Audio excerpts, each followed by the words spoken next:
एक जगह वर्णन आया, हनुमान जी लंका में बैठे हुए हैं। कहाँ पर? हनुमान जी बैठे हैं, आहा, अशोक वाटिका में माता जानकी जी नीचे बैठी रो रही, आंखों से आंसू बहा रही, हनुमान जी ऊपर बैठे हुए। कपि मन कीन विचार, दीन मुद्रिका डारी तब, जन्म सो के अंगार। जैसे ही मुद्रिका को डाला तो पहले हनुमान जी ने विचार किया। क्या विचार किया? जानकी माता बैठी है, अगर हम डायरेक्ट जाएंगे तो कहीं बंदर देख करके चौंक ना जाए, बंदर पर भरोसा है कि नहीं, और पता नहीं जानकी माता का रिएक्शन और एक्शन क्या होगा।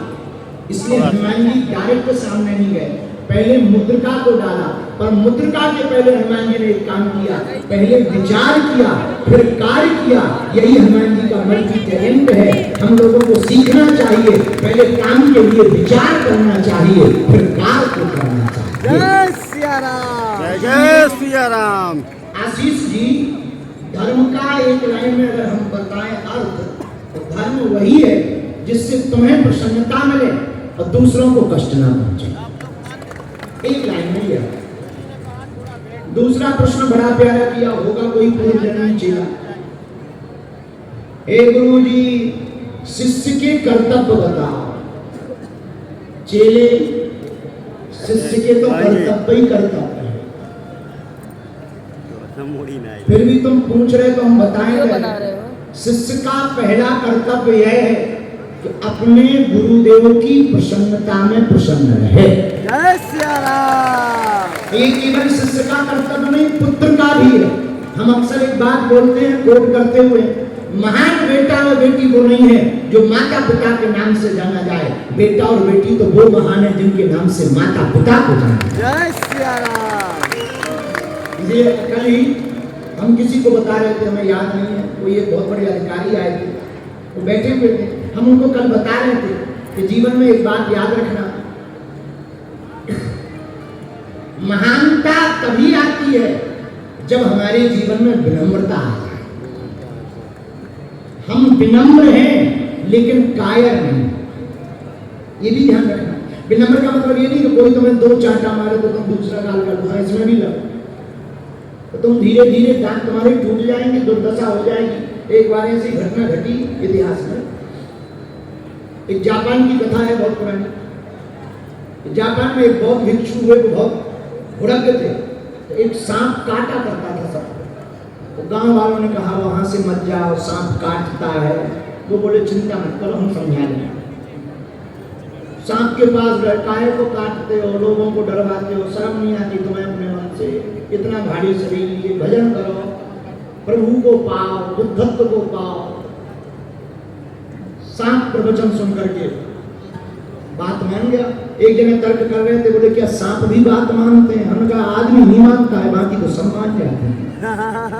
एक आदमी है वो ही नहीं मानता, बाकी तो सब मान जाते। इसलिए जितने प्रवचन बनाए गए वो सब इंसानों के लिए। कभी तुमने भैंसियों की राम कथा नहीं सुनी होगी, न घोड़ों की राम कथा, इन्हें जरूरत ही नहीं है, ये मान जाते हैं, एक ही बार में मान जाते। तो सांप मान गया, महात्मा आगे चले गए। जैसे ही वापस लौटे, जब गांव के लोगों को बताया कि अब डरना नहीं है, सांप भक्त हो गया है। गांव वालों ने सुना कि सांप भक्त हो गया, तो दूसरे दिन से ही बच्चे सांप के साथ खेलने लगे। कोई पकड़े, कोई फेंके, कोई लटके। सांप की बेचारी की दुर्दशा हो गई, 9 जगह से टूट गया। गुरुजी एक दिन 2 महीने बाद वापस लौटे, सोचा चेले का हाल जान ले। ठीक है, सत्संग के बाद पूछा क्यों चेले, क्या हाल है? बोले दुर्दशा है, मर रहे। क्यों मर रहे? बोले सत्संग के कारण। क्या सत्संग के कारण? ये गति किस कारण से हुई? कौन से कुसंग के कारण? सांप बोला कुसंग से दुर्गति नहीं हुई, हमारी दुर्गति तो सत्संग से हुई। महात्मा बोले मतलब? बोले आप ही ने कहा था किसी को काटना नहीं, अहिंसा वाले बनो। हम बन गए, बच्चे खेल रहे, झूला बना रहे हैं, 9 जगह से टूट गए, पूंछ अलग टूट गई। ये सत्संग के कारण हुआ है। जैसे इतना कहा तो महात्मा बोले अरे पगला, क्या मूर्ख आदमी है, हमने ये कहा था काटना नहीं, पर फुफकारने को थोड़ी मना किया था, फुसकारते तो रहते कम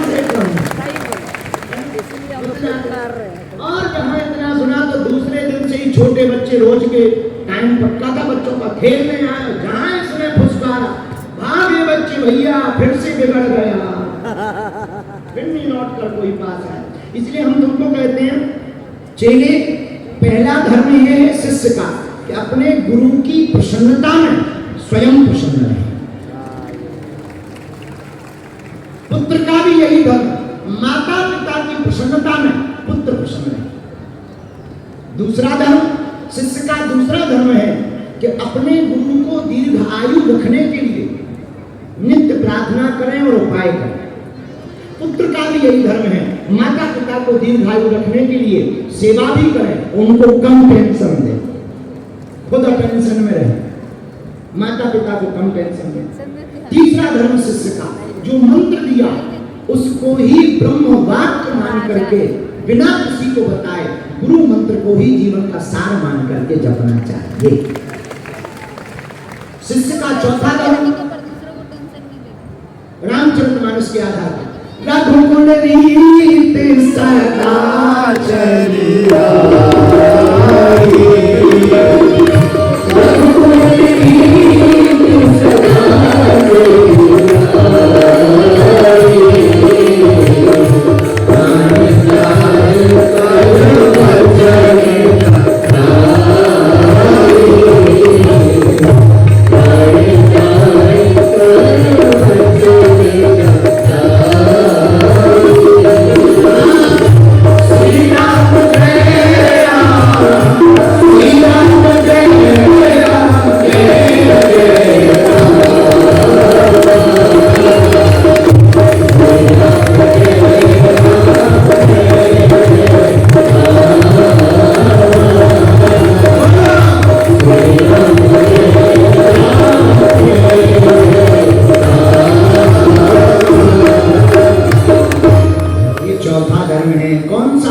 गुरु के वचनों की आज्ञा का उल्लंघन नहीं होना चाहिए। शास्त्रों में आया ध्यान मूलम गुरु मूर्ति, पूजा मूलम गुरु पदम, मंत्र मूलम गुरु वाक्यम, मोक्ष मूलम गुरु कृपा। गुरु की वाणी ही मंत्र है। पांचवा शिष्य का कर्तव्य, पांचवा शिष्य का कर्तव्य यह है भैया कि गुरु के संकल्पों को पूर्ण करना। पुत्र का भी यही कर्तव्य है और शिष्य का भी यही कर्तव्य है। गुरु के जो संकल्प हैं या माता पिता के जो संकल्प हैं उनको पूर्ण करके ही दम लेना चाहिए। छठवां शिष्य का छठवां कर्तव्य है, बुरा न मानना, आजकल जमाना थोड़ा उल्टा है। गुरु जी लड़े मुकदमा, चेला जोते खेत। गुरुजी लड़े मुकदमा और चेला जोते खेत, दोनों अपने अपने घर भरे, हरी से नहीं है। आजकल के शिष्यों से तो बड़ा खतरा है। हाँ, गुरुओं से नहीं, आजकल चेलों से भी खतरा, गुरुओं से भी खतरा। अच्छा, गुरुओं से क्या खतरा? कल भुक्का गुरु हजार है, नहीं जिनको कछु ज्ञान, वो आपन को नरके चले, संग लिए जगमान। तो गुरु भी ऐसे, पर चेला कैसे? एक उदाहरण सुनो। एक घटना घटी मुंबई में, किसी कवि की भाव है। मुंबई में गुरु और चेला दोनों समुद्र के किनारे घूम रहे थे। एक जगह बोर्ड में लिखा था, डूबते हुए व्यक्ति को बचाने वाले को 500 रुपया इनाम, सस्ता बचाएगा ही नहीं। गुरु जी ने चेले से कहा, रहा होगा चेला तुम लोगों के ही बीच का। गुरु जी चेले से बोले, चेले 500 रुपया इनाम है। चेला बोला आज्ञा। गुरु जी बोले हम डूबने का नाटक कर रहे, तुम बचाओ, तुम बचाओ। 500 मिलेंगे, 100 तुम्हारे, 400 हमारे, क्योंकि रिस्क हम ले रहे। चेला बोला जा। अब गुरु जी गए, चेला बोला थोड़ा और अंदर। गुरु जी समुद्र में और थोड़ा अंदर गए। चेला बोला गुरु जी और अंदर। गुरु जी सच में डूबने लगे। जब डूबने लगे तो इशारा किया बचा। चेला बोलो गुरु जी बोले भाई दिमाग खराब है क्या? गुरु जी को लगा ये लालच में आ गया। बोले भाई 100 के 200 ले लेना। लेकिन बचा। चेला बोलो गुरुजी बोले भाई पागल हो गया क्या, 500 के 500 ले लेना, और सच में हम डूब रहे। बचा। चेला बोलो अब गुरुजी का दिमाग खराब। गुरुजी को लगा 2-3 मिनट और कर रहा तो हमें तब जाना। गुरुजी बोले भाई 500 इनाम के ले लेना, 500 हमसे ले लेना, पर प्राण बचा। चेला फिर बोलो गुरुजी बोले कारण तो बता। चेला बोला गुरुजी आगे वाला बोर्ड पढ़ो, आगे बोर्ड पर लिखा था लाश निकालने वाले को 5,000।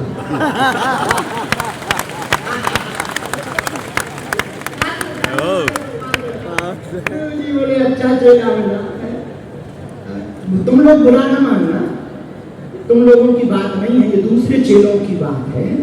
ये तो इनके जुबिन के उत्तराखंड तरफ का था, तुम लोग टेंशन मत लेना, ये तो इनके तरफ का उत्तराखंड का। लेकिन भैया छठवां शिष्य का कर्तव्य क्या है? आज हम पढ़ रहे थे एक जगह, क्या गजब लिखा था। गुरु ऐसा चाहिए शिष्य से कछु नहीं ले। बड़ी प्यारी बात भक्तमान में लिखी। गुरु ऐसा चाहिए शिष्य से कछु नहीं ले, पर शिष्य ऐसा चाहिए गुरु को सब कुछ दे। पर शिष्य ऐसा चाहिए जो सब कुछ दे दे, सरेंडर कर दे अपने आप को। इसको रामायण में शरणागति कहा। तो प्रिय चेले, तुमने अपना नाम अज्ञात लिखा है। अब जब तुम्हें अज्ञात हो तो ठीक ही है, तो आपने अज्ञात नाम लिखा है। तो शिष्य के कर्तव्य क्या है? ऐसे अनंत कर्तव्य पर 6 कर्तव्य मानना चाहिए। गुरु की प्रसन्नता में प्रसन्न रहना चाहिए, आज्ञा माननी चाहिए, शरणागति भाव में रहना चाहिए, गुरु को दीर्घायु बनाए रखने के लिए प्रयत्न करना चाहिए। अगला और अंतिम प्रश्न, लगता है ये प्रश्न भी तुम्हारा ही है। अज्ञात जी, आपने तीसरा प्रश्न किया कि गुरु के लक्षण क्या है। गुरु के लक्षण हमसे ठीक विपरीत। जैसे हम हैं, हमसे विपरीत गुरु के लक्षण है। बस ये तो हंसी की बात, पर सत्य सुनो। गुरु के लक्षण कुछ खास होते नहीं।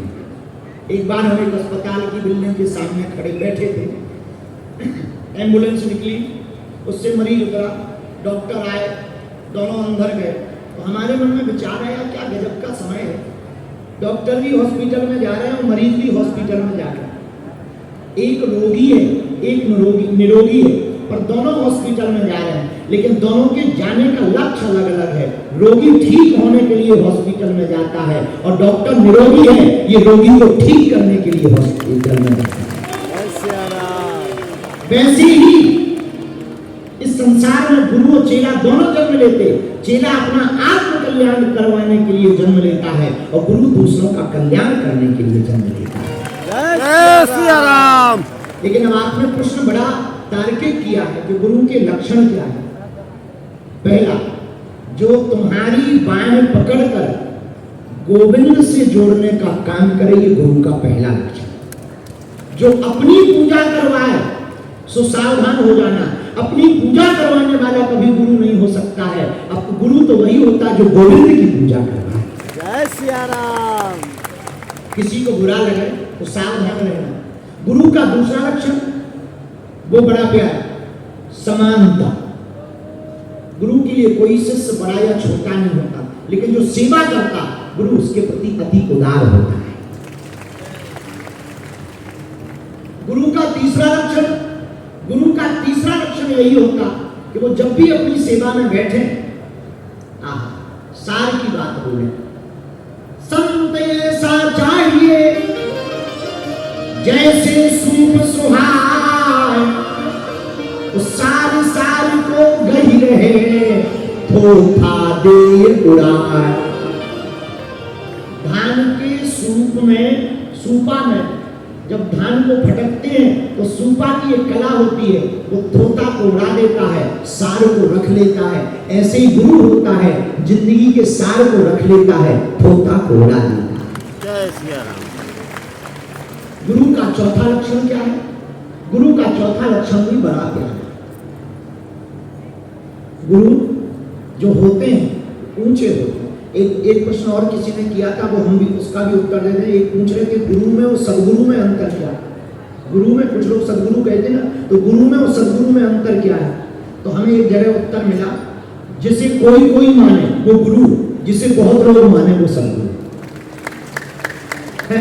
अब कोई प्रश्न करे कि हनुमान जी क्या है, तो प्रश्न तो उत्तर तो ये आया, जय जय जय हनुमान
इनके पिताजी हैं पवन, अंग्रेजी में कहें तो ये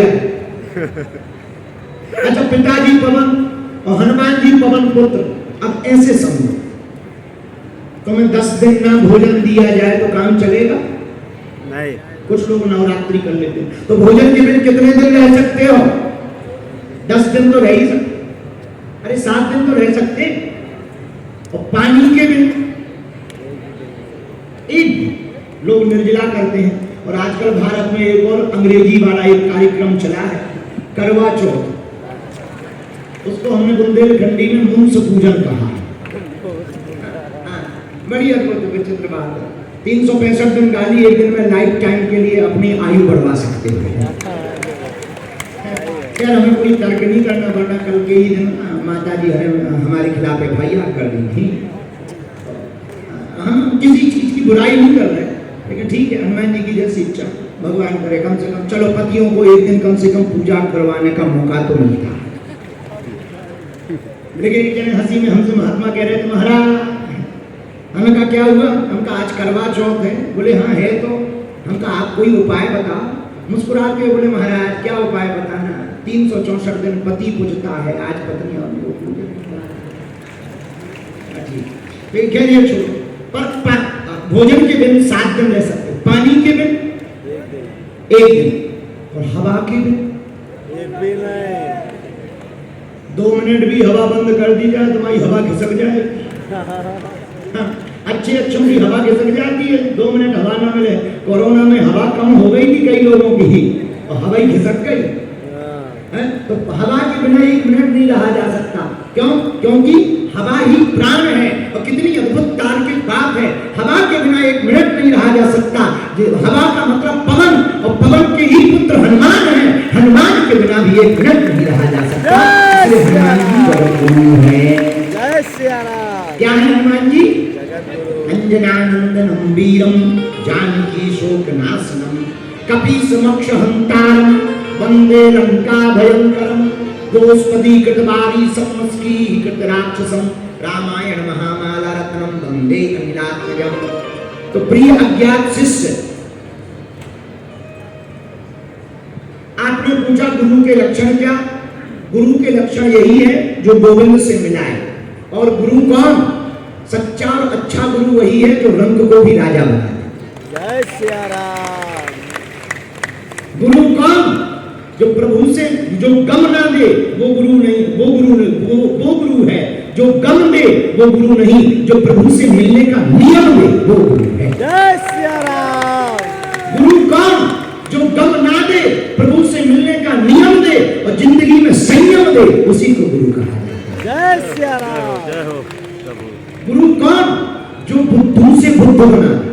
जय सिया। गुरु कौन? जो नरेंद्र से विवेकानंद बना दे।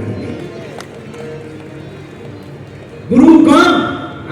अच्छा, अब प्रश्न उठता है, आपने पूछा ही है तो हम लास्ट अंतिम बात और तुम्हें बोल दें। हे अज्ञात चेला,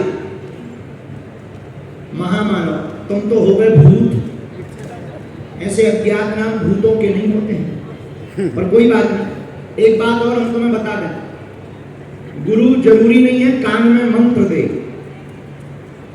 जरूरी नहीं है कान में मंत्र दे। जिसकी वाणी और आचरण देखकर हमारी जिंदगी में बदलाव आ जाए, उसी को गुरु मान लेना चाहिए। जय श्री राम। लेकिन तुम लोगों की आदत इतनी विचित्र है, भारत की आदत तो विचित्र है ही है। गुरु जी के पकड़ते हैं चरण, पड़ोसी और पड़ोसन के पकड़ते हैं आचरण, और फिर कहते हैं कृपा नहीं होती। हमारा सोचना अलग है। हम कहते हैं भैया भारत के लोगों, गुरुदेवों के पकड़ो आचरण, भगवान के पकड़ो चरण, तुम्हारा बेड़ा पार हो जाए। जय सिया राम। आचरण गुरु के पकड़ो, चरण भगवान के पकड़ो। लेकिन अभी जैसे हम बाहर निकलते हैं तो कई माता जी हैं, महाराज पाँव पकड़ ले, पाँव पकड़ ले। अरे भाई पैर पकड़ने से क्या हो जाएगा? पैर पकड़ने का मतलब ही नहीं तुम्हें पता। आजकल तो प्रणाम भी नए नए तरीके से होते हैं। मिस कॉल वाला प्रणाम, गुरु जी इसको हमने नाम रख दिया मिस कॉल वाला प्रणाम। गुरु जी, अरे प्रणाम का तरीका होता है दंडवत, मस्तक को, आठों अंगों को, पुरुषों को पूरा लेट जाना चाहिए। और प्रणाम करने का कोई और लॉजिक नहीं है। प्रायः तिब्बत का एक बहुत अच्छा प्रयोग है, तिब्बत का। तिब्बत में जब शिष्यों को दीक्षा दी जाती है तो 1000 बार 1000 दिनों तक प्रणाम करने की पहले आज्ञा दी है। गुरु बैठा हो, सो रहा हो, उसकी तरफ मुंह करके प्रतिदिन 1000 बार दंडवत प्रणाम करो। लेटो उठो, लेटो उठो।